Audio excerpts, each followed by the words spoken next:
আমি 5,000 টাকা তাদেরকে ঘুষ দিয়ে উইদাউট পোস্টমর্টেম সারা তাকে তখন রিসিভ করে নিয়েছিলাম। ওয়াশরুমে গিয়ে ফ্রেশ হয়ে খানা খেতে বসছে, তখন বলছে বাবা আমি তো আন্দোলনে ছিলাম। আমি প্রশ্ন করলাম তোমার কি সে বয়স হয়েছে?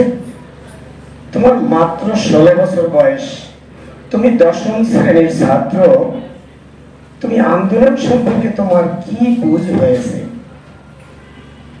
মাহফুজ উত্তর দিয়েছিল, বাবা আল্লাহ তাআলা আমার বয়স পরিপূর্ণতা করে নাই, কিন্তু আমার ভিতরে একটি আঘাত করতেছে। বললাম কি আঘাত করতেছে?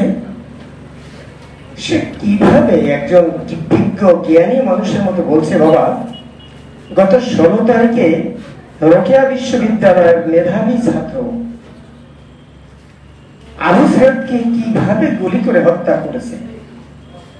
আমি ছাত্র হয়ে যদি এর প্রতিবাদ না করি তাহলে সেটা আমি আল্লাহর কাছে একটি জবাবদিহি করতে পারবো না। আমি বলেছিলাম তোমার তো বয়স হয় নাই। বলে বাবা আমার বয়স হয় নাই, কিন্তু আল্লাহ তাআলা আমাকে জ্ঞান দিয়েছে। মাহফুজ শুক্রবার 19 জুলাই সকাল থেকে আমি ওকে আঁকড়ে রেখেছিলাম আমার বুকের কাছে।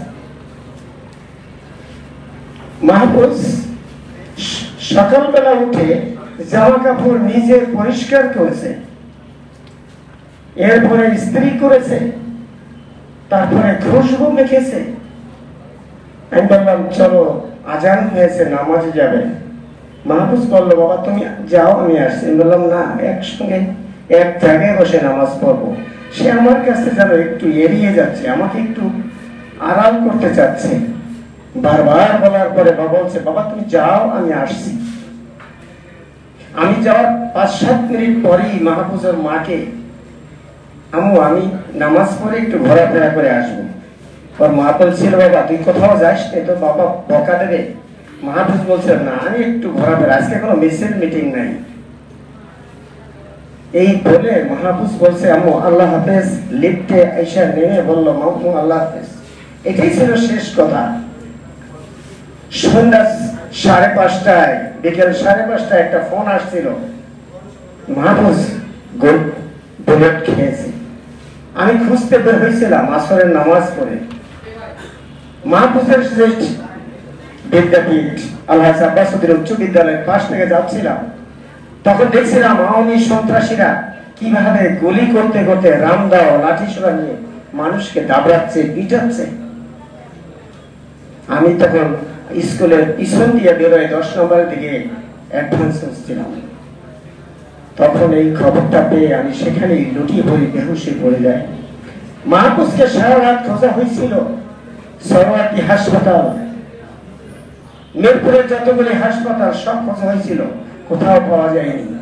শুক্রবার শনিবার সকালে ঢাকা মেডিকেল সহ সব জায়গায় খোঁজা পায়। আবার সরওয়ার্দী মেডিকেল কলেজের মর্গে গিয়ে মাহফুজের লাশ পেয়েছিলাম।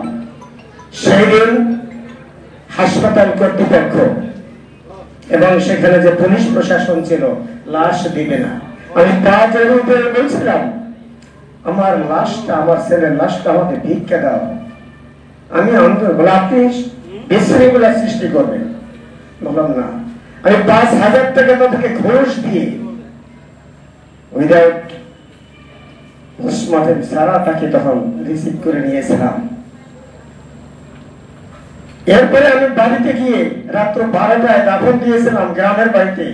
এরপর থেকে আমাকে পুলিশ এবং আওয়ামী সন্ত্রাসীরা দাবাতে শুরু করে আমি এলাকা ছেড়ে সেই বরগুনার পাথরঘাটায় গিয়ে 5ই আগস্ট পর্যন্ত লুকিয়েছিলাম। এই আওয়ামী সন্ত্রাসী এবং তৎকালে আমার থানার ওসি শামসুদ্দিনের নেতৃত্বে আমাকে পেলে আমাকে পিটিয়ে হত্যা করা হবে। 5ই আগস্টের পরে যখন আমি এলাকায় ফিরে আসলাম, আমি এটা একটা গল্প বললাম মাত্র। আমি আমার একটি মাত্র ছেলে হারিয়েছি। বাংলাদেশে প্রায় 1,500-এর ঊর্ধ্বে এখনো পর্যন্ত সঠিক তথ্য পাওয়া যায়নি। আমি বর্তমান সরকারকে বলবো সঠিক তথ্য অনতি বিলম্বে প্রকাশ করার জন্য বর্তমান অন্তর্বর্তীকালীন সরকারের কাছে আমি সেই আহ্বান জানাবো। আমি সাংবাদিক ভাইদেরকে বলবো, আপনারা এই বিষয়ে একটু লেখালেখি করেন। এখনো আমার আশেপাশে অনেক শহীদ আছে যাদের নাম এখনো প্রকাশ করা হয় নাই। অনেক আহত আছে যারা এখনো তারা ঢুকে ঢুকে মরতেছে, তাদের সঠিক চিকিৎসা হচ্ছে না। আমি বর্তমান অন্তর্বর্তীকালীন সরকার বিগত 16টি বছর কিন্তু নির্বাচন এদেশে হয়েছে, এদেশের জনগণ ভোট দিতে পারে নাই। আমার 70-এর দশকে বয়স হয়েছে, আমি এই বিগত 15 বছরে আমি ভোট দিতে পারি নাই। আমাকে ভোট দিতে চাইতে দেওয়া হয় নাই, আমাকে হত্যা হুমকি দেওয়া হয়েছে। আজকে আমার ছেলে মাহফুজ সহ আবু সাইদ মুগ্ধ, এরা যদি জীবন না দিত তাহলে আজকে বাংলাদেশের যে সমস্ত রাজনৈতিক দল যারা নির্বাচন করছেন, তাহলে আপনারা কি নির্বাচন করতে পারতেন? অতএব আমি বলবো, এই যে 1500-এর উপরে শহীদ পরিবারের যারা হত্যা করেছে, যারা নির্দেশ দিয়েছে, যারা গুম করেছে এবং আমাদের মুখ চেপে ধরেছে, আমি তাদের বিচারটা সর্বপ্রথম দাবি করছি।